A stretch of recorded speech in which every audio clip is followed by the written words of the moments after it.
दोस्तों, जैसा कि हमने अपने पिछले व्लॉग में आपसे वादा किया था कि हम जल्द ही पार्क के बाहर हुए बाघों के देखे जाने पर एक व्लॉग लेकर आएंगे, तो लीजिए हम हाजिर हैं एक नए व्लॉग के साथ।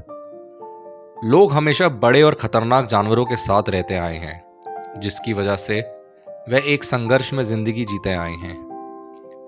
एक हेल्दी टाइगर लैंडस्केप के लिए कंजर्वेशन की दृष्टि से सोचने के लिए मानव वन्यजीव संघर्ष एक बहुत ही महत्वपूर्ण मुद्दा है।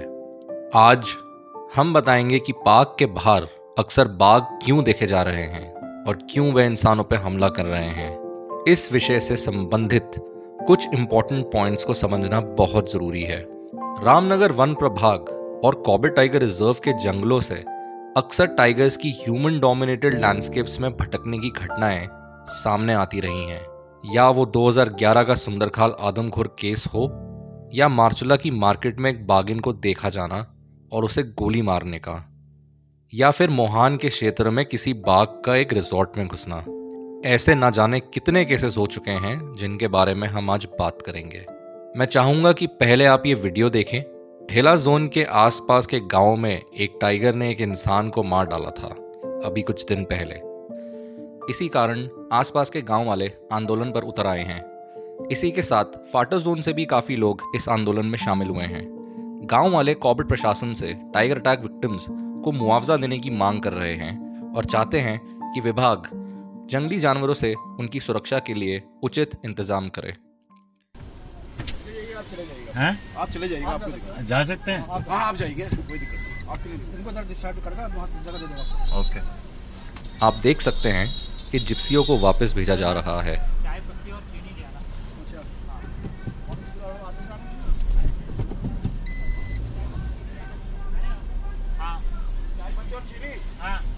एक छोटी बनाए और दूध हमारे पास पड़ा है, चाय पत्ती चीनी लेना। और सुनो, अरे यार वो कोई वो भी नहीं, गिलास वगैरह।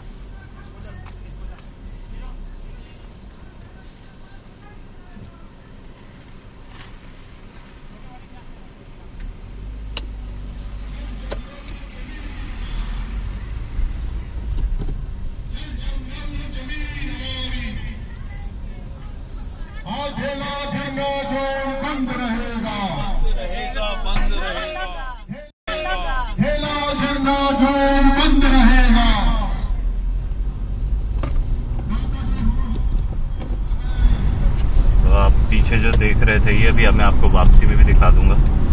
यहाँ पे जो टाइगर की मूवमेंट की वजह से ये लोग कह रहे हैं जो मैन ईटर हो रखा है, उस वजह से पूरी रात भर जो है इन्होंने ये झरना वाली रोड ब्लॉक कर रखी है। तो ये यहाँ पे किसी भी आपके जीप वगैरह जो सफारी की है उनको क्रॉस नहीं करने देते। तो इस वजह से मेरे को, क्योंकि हमारी तो प्राइवेट गाड़ी है, तो मेरे को तो जाने दे रहे हैं क्योंकि अंदर रिजॉर्ट वगैरह भी हैं, तो गवर्नमेंट के अगेंस्ट है बेसिकली। तो इस वजह से गवर्नमेंट के पॉइंट ऑफ व्यू से उन्होंने किसी भी जीप को जाने से रोका हुआ। पूरी रात भर जो है ये गाड़ी जानी पहचानी सी लग रही है। मुझे लगता है कि ये कार पार्क के डायरेक्टर या डिप्टी डायरेक्टर सर की है।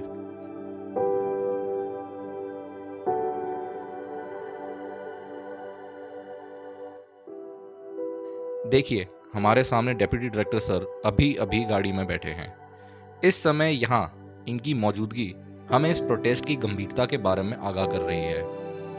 हालांकि कुछ समय बाद कॉर्बेट प्रशासन द्वारा इस मुद्दे को सुलझा लिया गया और पर्यटकों के लिए गेट तक पहुंचने का रास्ता साफ कर दिया गया, लेकिन सुबह की सफारी ज़्यादातर लोगों के लिए रद्द करी गई थी। तो ये धरना प्रदर्शन हो रहा था यहाँ पे, जो फाटो गेट के वहाँ पे जो टाइगर ने हमला किया था लोगों पे, उन्हीं को कॉम्पनसेशन नहीं मिला है, तो उसके चक्कर में ही यहाँ पे प्रोटेस्ट किया जा रहा है। और आज सुबह गाड़ियाँ भी जो हैं वो काफ़ी कम गई हैं यहाँ पे गेट के अंदर। तो आप देख सकते हैं अभी थोड़ी देर पहले ही यहाँ पे डिप्टी डायरेक्टर सर और ये अभी मजिस्ट्रेट सर की गाड़ी खड़ी हुई है, और एसडीएम सर भी जो हैं अभी वो थोड़ा आगे की तरफ निकले हैं। तो ऐसा हो रहा है। तो आज काफ़ी कम गाड़ियाँ गई हैं ढेला जोन में। ये हुआ बेसिकली जो किस लिए है, ये मारा है। ये जो हाथी डगर में एरिया में जो फाटो जोन के पास पड़ता है, वहाँ पे जो अभी 3-4 हादसे हुए हैं, तो उसकी वजह से यहाँ पे प्रोटेस्ट किया जा रहा है। यहाँ पे ऑलरेडी पहले से इन्फॉर्म करा गया था कि आज के दिन पे ये लोग धरना प्रदर्शन करेंगे, इससे पहले भी पिछले हफ्ते यहाँ पे ढेला गेट जो है हमारा, जैसे झिरना और ढेला के लिए एंट्री होती है, वहाँ पे भी इन्होंने प्रदर्शन किया था। मांग इनकी अभी भी वही है कि इनको कॉम्पनसेशन जो है, जो अंकित जो है लड़का, वो अभी दिल्ली के एम्स हॉस्पिटल में है और उसको भी 50,000 रुपए दिए हैं। 50,000 कॉम्पनसेशन दिया गया डिपार्टमेंट की तरफ से, बट 50,000 इज नथिंग।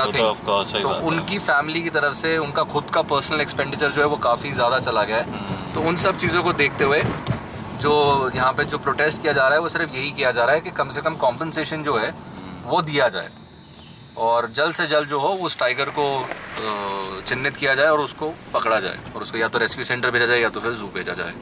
तो इसकी वजह से टूरिज्म भी सफ़र करा है। आज वैसे तो वेबसाइट पे तो सारा 31 दिसंबर है एंड इट्स हॉट टाइम, तो पूरा बुक हुआ पड़ा है इस टाइम पे। बट आज हम लोग गेट पे काफ़ी देर थे और ये सब हमने विटनेस किया है पूरा। तो गाड़ियाँ जो हैं टोटल मिला के तीन या चार गाड़ियाँ जो हैं, ढेला और जिन्ना दोनों जोन की बात हो रही है, 4 गाड़ियाँ मुश्किल से गई हैं। और वो भी इस प्रोटेस्ट के उस तरफ अगर जो स्टे कर रही हैं या जिप्सी हैं वहाँ पे और गेस्ट हैं तो बस वो ही गए हैं। तो ये एक अपडेट थी आपके लिए यहाँ से, और आई होप कि वो जो फैमिली है उनको प्लीज़ जल्द से जल्द कॉम्पनसेशन मिले। हम भी यही चाहेंगे। बहुत गलत चीज़ है, इनको दे देना चाहिए। 50,000 तो कुछ नहीं होता, इतना तुम कमा रहे हो टूरिज्म से और हर चीज़, तो दिस इज़ नॉट फेयर। तो ये है। और अभी सुबह डेप्यूटी डायरेक्टर सर भी यहाँ पे आए थे CTR के, तो हमने उनको भी देखा। तो अभी यहाँ पे दोबारा से, पहले तो जो लोग थे उनको यहाँ से हटा दिया गया था, लेकिन अभी फिर से जब हम वापस जा रहे हैं अपने रिजॉर्ट की तरफ तो यहाँ पे अभी हमको और गांव वाले लोग दिखे।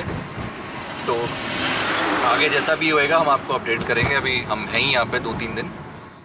Now let's talk about why are the attacks taking place. पहला और प्रमुख कारण सीमित क्षेत्र में बाघों की संख्या का बढ़ना हो सकता है। 1288 स्क्वायर किलोमीटर्स के इस छोटे से क्षेत्र में 260 बाघ रहते हैं। यदि हम समय का पहिया पीछे घुमाएं तो भारत में बाघों की संख्या बहुत कम थी। बाघों की सुरक्षा के लिए 1973 में प्रोजेक्ट टाइगर की स्थापना की गई थी। आज बाघों की संख्या में भारी वृद्धि हुई है। अगर हम कॉर्बेट की बात करें तो यहाँ भारत में सबसे ज़्यादा बाघ हैं, लेकिन समस्या ये है कि बाघों के लिए क्षेत्र पर्याप्त नहीं है।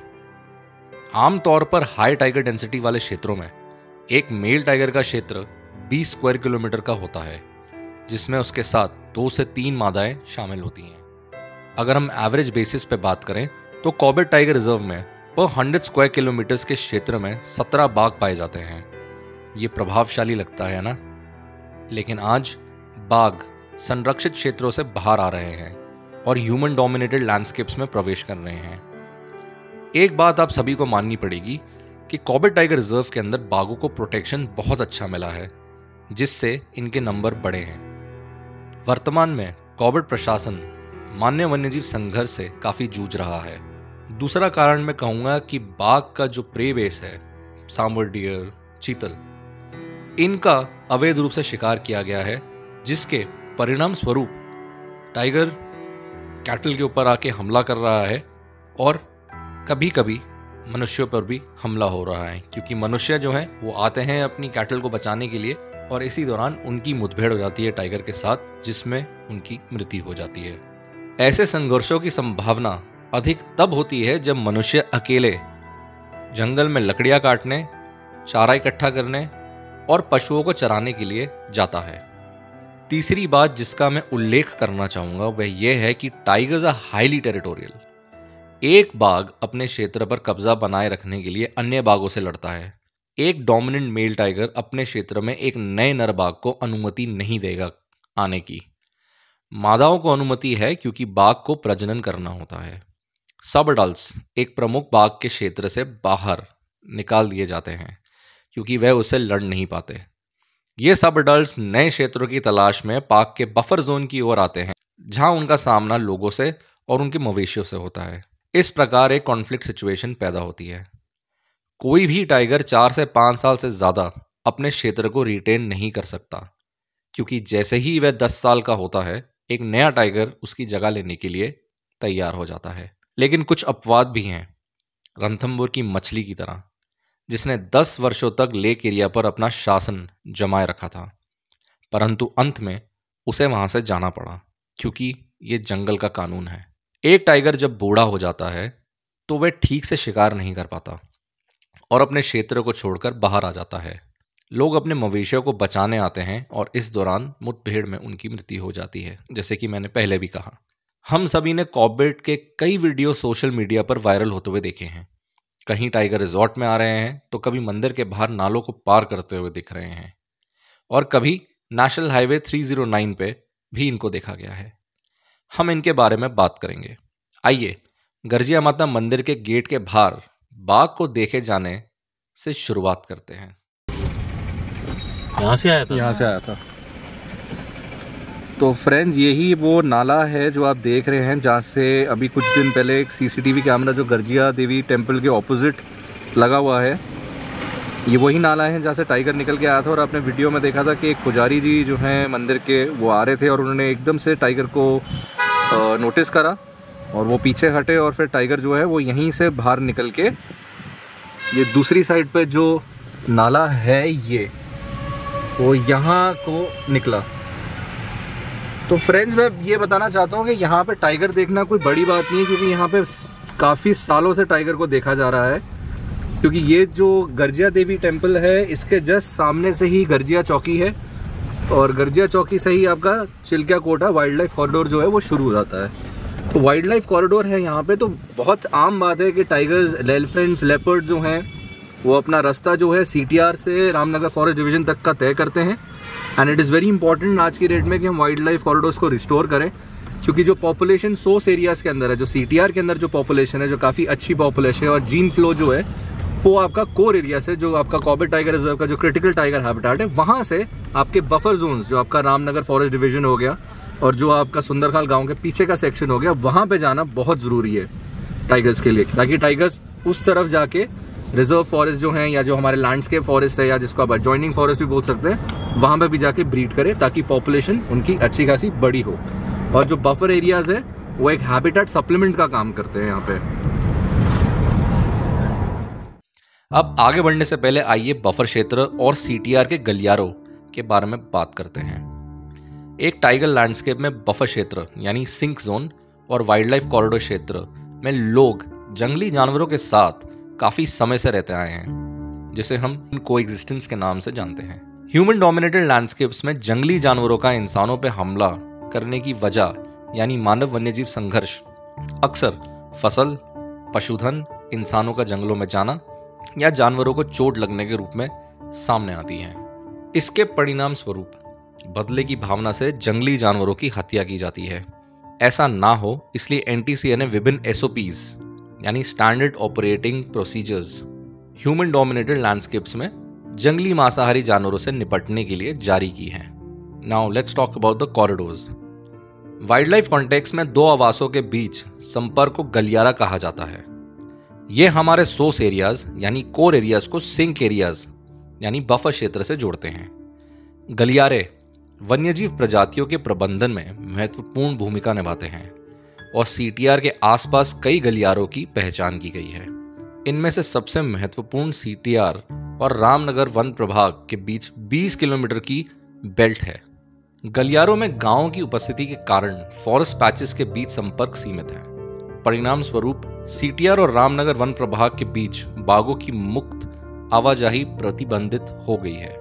इसलिए यह सुझाव दिया गया है कि सुंदरखाल गांव, जो CTR के उत्तरी भाग में एक महत्वपूर्ण गलियारे में स्थित है, उसे स्थानांतरित किया जाए ताकि संघर्ष कम हो। टाइगर्स एक लैंडस्केप में चलने फिरने के लिए कई विशेषताओं का उपयोग करते हैं और इसलिए इन कॉरिडोर्स को भी महत्व मिलता है। कनेक्टिविटी की कमी से किसी भी लैंडस्केप में बाघ वन्यजीवों की आवाजाही यानी जीन फ्लो की संभावना कम हो जाती है। इससे सोर्स एरियाज यानी हमारे कोर जोन की आबादी अलग थलग हो जाएगी, जिससे इकोलॉजिकल इंसुलराइजेशन के जोखिम का सामना करना पड़ेगा।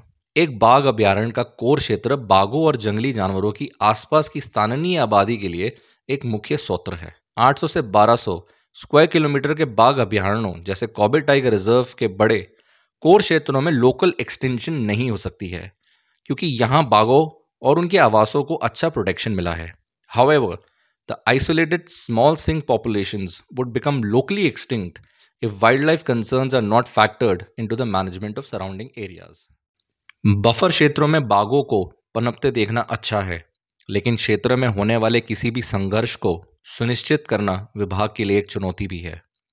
वाइल्ड लाइफ एक्सपर्ट्स का मानना है कि बफर जोन्स का साइज भी कोर एरिया जितना होना चाहिए। कॉर्बेट का कोर एरिया 800 स्क्वायर किलोमीटर का है और बफर 400 स्क्वायर किलोमीटर का। हो सकता है कि यह विशेष बाघ पार्क के कोर क्षेत्र से इस गलियारे के माध्यम से बफर जोन में आया हो और अब इसने इस वन्यजीव गलियारे के आसपास अपना क्षेत्र स्थापित किया होगा। अब बात करते हैं क्षेत्र में रहने वाले गांव वालों की। इस क्षेत्र में 2 गांव हैं, एक का नाम है देवीचौड़ और दूसरे से आप सभी अच्छे से वाकिफ हैं, सुंदरखाल।